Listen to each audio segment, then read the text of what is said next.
Layla. Item Number SCP-1790. Object Class Keter.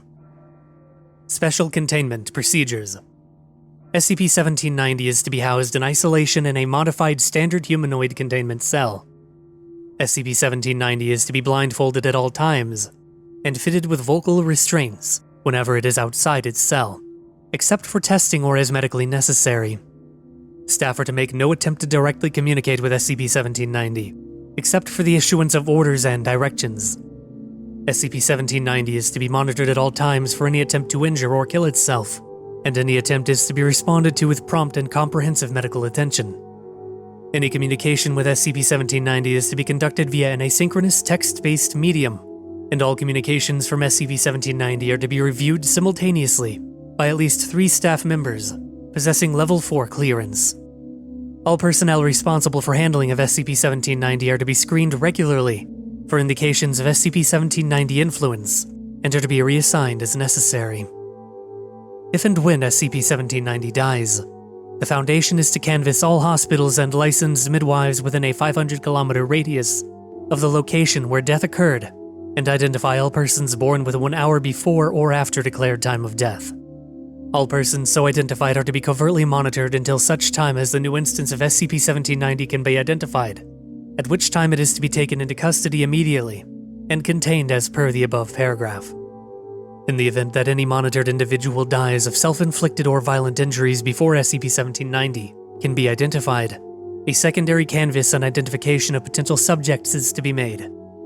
In the event that SCP-1790's death occurs in a region where the identities and locations of newborn infants cannot be accurately compiled, or when the number of potential subjects exceeds the Foundation's ability to track, Procedure Antibus may be enacted at O5 discretion. Description: SCP-1790 is an accumulation of human memories and an associated personality, capable of preserving its existence after death by transmitting itself into the mind of a newborn infant.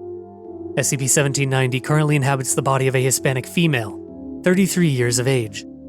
SCP-1790's current state is the 7th instance that has been identified to date. In interviews, it has claimed to have existed as at least blank distinct individuals since its first incarnation in Redacted. Interviews and testing have determined that all instances of SCP-1790 possess full recall of the known memories of each prior instance and share similar personality traits. The means by which SCP-1790 transmits to a new instance at the time of death is unknown. All attempts to block transmission have failed to date.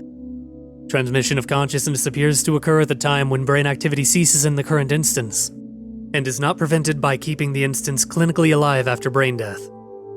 In all documented transmissions, the new instance has been identified as a person with a documented time of birth less than 1 hour after the assumed time of brain death, born within a 500-kilometer radius of the location where the previous instance died.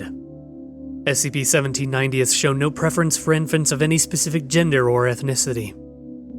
All instances of SCP-1790 have been noted to possess a high degree of natural charisma and rhetorical skill, and have been demonstrated to be highly capable of convincing others to follow their instructions.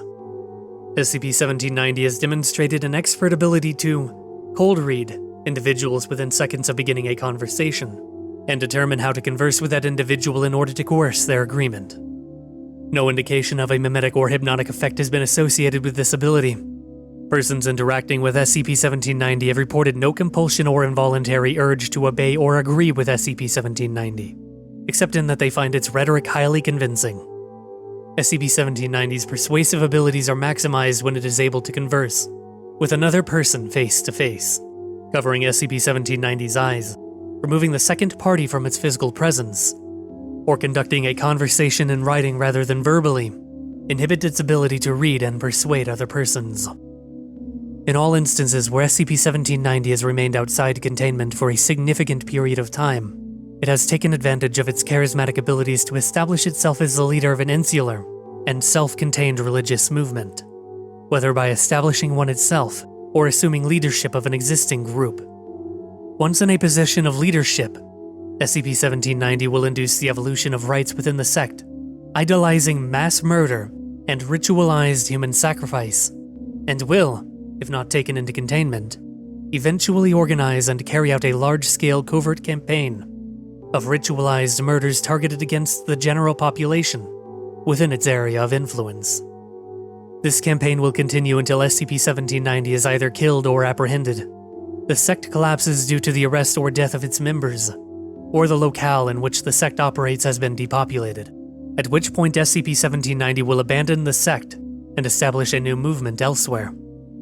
In all documented instances of SCP-1790-related campaigns, pregnant women and children under the age of 8, as well as members of associated sects themselves, have been excluded from those individuals targeted. SCP-1790 was first identified in 1868, when Redacted, the ringleader of a group of thuggy cultists operating the area of Rajmahal, India, was apprehended by British authorities and sentenced to death. Prior to execution, Redacted claimed to be the reincarnation of Redacted, a thuggy leader who had been executed during the first wave of British anti-thuggy activities in 1932. Redacted's comments were dismissed at the time. In 1893, 22 years after British authorities in India had declared the thuggy movement extinct, a new thuggy cell was found to be operating near Delhi, led by Redacted, who similarly claimed to be the reincarnation of Redacted and Redacted. Redacted was transported to Great Britain and placed in custody there until his death of natural causes in 1899. In 1916, a string of murders in London with a methodology similar to that used by the thuggy was traced to an Irish-born woman, Blank, who told police upon apprehension that, "I have lived 1,000 years and will return and kill again and again until I kill my Majnun, and he rises anew from the slaughter." After the connection was discovered between Redacted and the previous subjects, she was surrendered into Foundation custody. The name Majnun, referenced by SCP-1790, has been identified by Foundation historians as referring to Qais ibn Mulawa, a figure from Persian folklore who was involved in a forbidden romance with Layla, the daughter of a man who refused to allow their marriage. The degree to which SCP-1790 identifies with this figure has not been determined. Memo from Dr. Samesh. I'm concerned that SCP-1790 is getting better at hiding itself from us each time it is reborn. We did not apprehend its most recent form until it was nearly 30 years old and had killed several dozen people. SCP-1790 has had nearly a century to learn the way the Foundation operates and what we look for when it reincarnates, and its natural charisma goes a long way towards stopping its parents and family suspecting that anything is amiss. I recommend that we relocate SCP-1790 to a more isolated region and establish a more severe revision of Procedure Antipus so that future instances can be identified in their infancy. Requests received. Ethics Committee review pending. 0512.